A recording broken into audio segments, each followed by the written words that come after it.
If you've been looking for a job longer than expected, you might be pressuring yourself to accept an offer which your gut feeling tells you not to. It's important to recognize those red flags when you just have to decline the job offer. The truth is, you'll be spending way too many hours at work, and your overall happiness is directly linked with your satisfaction with the job. So how can we ensure we don't end up working in a toxic workplace? I'm Marat from EMMOTION, and after years of experience in corporate HR and in executive search, I know exactly what the hiring process red flags look like. So let me share 7 clear signs for you to decline the job offer. If you are not subscribed to my channel yet, then definitely hit the subscribe below and enable the notification bell so you won't miss out my weekly professional growth content. Also, tap the like button if you are ready to proceed. Sometimes even after seeing the obvious red flags, you decide to accept the role. This can be due to fear of not getting another position, due to financial pressures, etc. I've seen it happen again and again. Taking a job and then regretting it, because very soon you are back to the job market. Searching for a job again, but with your confidence completely shaken due to a toxic work environment that you've experienced. If you feel that this has been a pattern that you've been following as well, you have to break this cycle. Understanding the warning signs of a toxic company will help you avoid making the same mistake. One of the first signs that the job might not be the best place for you to be is when the job description is vague. And it includes phrases like fast-paced environment, willing to multitask, willing to be very flexible, because these can be ultimate bait-and-switch phrases.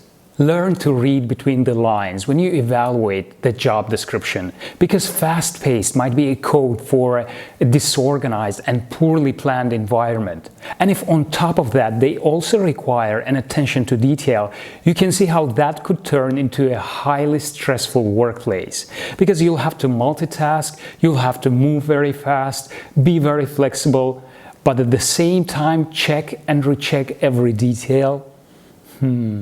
Fast-paced environment or highly resistant to stress environment immediately indicates that you won't achieve any work-life balance while working at this place. Of course, you should be willing to work hard, but make sure your definition of hard work aligns with the company's. And that can be resolved with a few questions for your interviewer, like, what does the fast-paced or hard-working environment mean for you? And if the job description is vague, you should ask questions to get a clear idea of what day-to-day duties are expected in the role. Otherwise, you might end up doing things you'd rather not do. The next sign is when the hiring process gave you negative impressions. Pay close attention to your hiring experience, from how organized the hiring process is to your interaction with the HR and with your future manager. If anything feels off or unprofessional, this is a warning sign.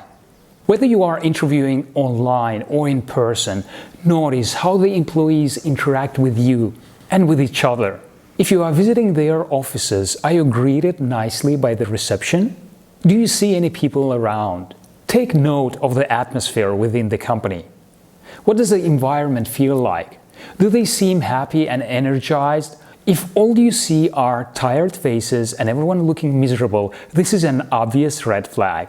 And that takes us to the next sign directly related with the interview stage, when the interviewer is late, underprepared, or makes inappropriate comments. We can all expect a few mistakes or incidents in the interview process.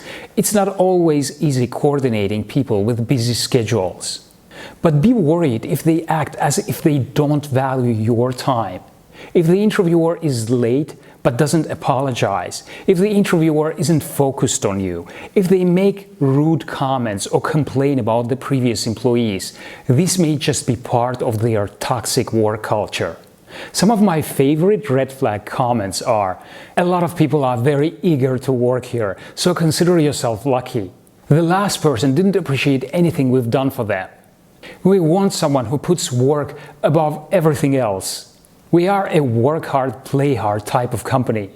The list goes on, and I'd love to hear your favorite red flag lines and your thoughts on this. Also, any interviewer acting all-powerful and intimidating while treating the candidate as small and unimportant, or the interviewer asking a lot of personal, irrelevant, or even illegal questions are all signs that scream terrible place to work. The next sign is when the company has a bad reputation. Some companies have a certain reputation within the market and their industry. If you find some bad press about them, think twice about joining this place because it can tarnish your career in the long run. But some companies appear great from the outside and end up becoming a huge disappointment. So it's important to do some further research and digging. Most of the times you can't get any first-hand information from someone you know, so go ahead and check Glassdoor, Indeed, and other company reviewing websites.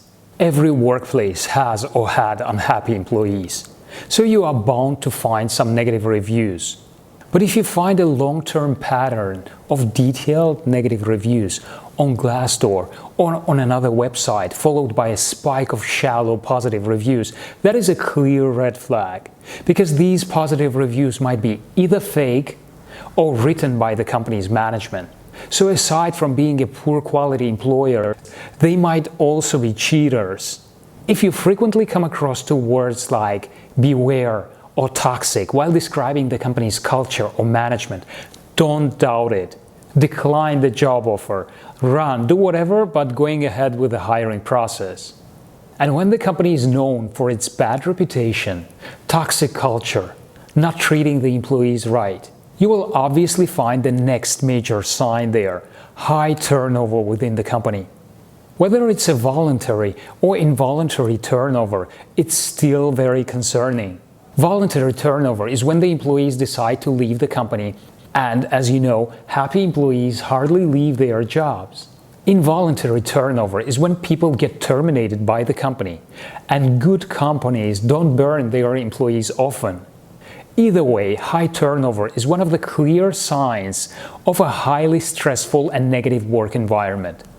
So when you see the same job position or positions being advertised again and again, when the role is being reposted every few months, it's already an indicator of a complex work environment. Because for whatever reason, they can't keep these people working in the role, and that is never a good sign. If a company is always recruiting yet never growing, it could mean poor management, lack of opportunity for growth, bad workplace culture, less than competitive pay, or something even more sinister like culture of harassment and discrimination. There is a related question you could ask them during your interview, if it comes down to it, of course. Why does this position keep reopening? Or you could ask them to address the high turnover within the company. It's going to be interesting to hear their responses. The next red flag to look out for is when they say, "We're like a family here." We're a family is usually a code for long working hours, lack of workplace boundaries, a place where employees are expected to show loyalty and service that goes way beyond their paycheck. In my opinion, it's a big red flag, because this family mindset will always benefit the employer, but never your career and well-being. Sometimes family-run businesses without a clear strategy, where one day everything is white and the next day it's all black, tend to need to install this work-family culture to get a cult-like loyalty out of you. But work-family is not the same thing as being part of a healthy and a respectful environment. So avoid family culture workplaces at all costs. Make sure you build an independent life outside of your professional one. You might also want to check out my work-family related video, which breaks down this warning sign in detail once you finish watching this one. The next sign is when the salary offer is considerably lower than what is being paid in the market. A lot of times, bad employers have unrealistic expectations. They expect you to be highly skilled, to do long working hours, and on top of that, to do a role way beyond the scope of what they are willing to pay you in return. And what's even worse, they won't even be willing to negotiate this. You need to have a clear understanding of what your profile is worth in the open market. If the employer comes up with a low offer, that is a huge red flag. Because not only they have wasted your time, But if eventually you accept the job thinking that things might change once they see you in action, that is not going to happen. Because they are always going to be tight on the budget and they will never really want to invest in you. A good overall compensation package can be one of the main reasons for taking a job, even if the salary is not that high. But when a lower wage is not compensated with any other benefits, then stay away from them. In conclusion, the hiring process may be the time when the interviewers are the nicest they will ever be with you. So if the hiring experience is bad, the job will be much worse.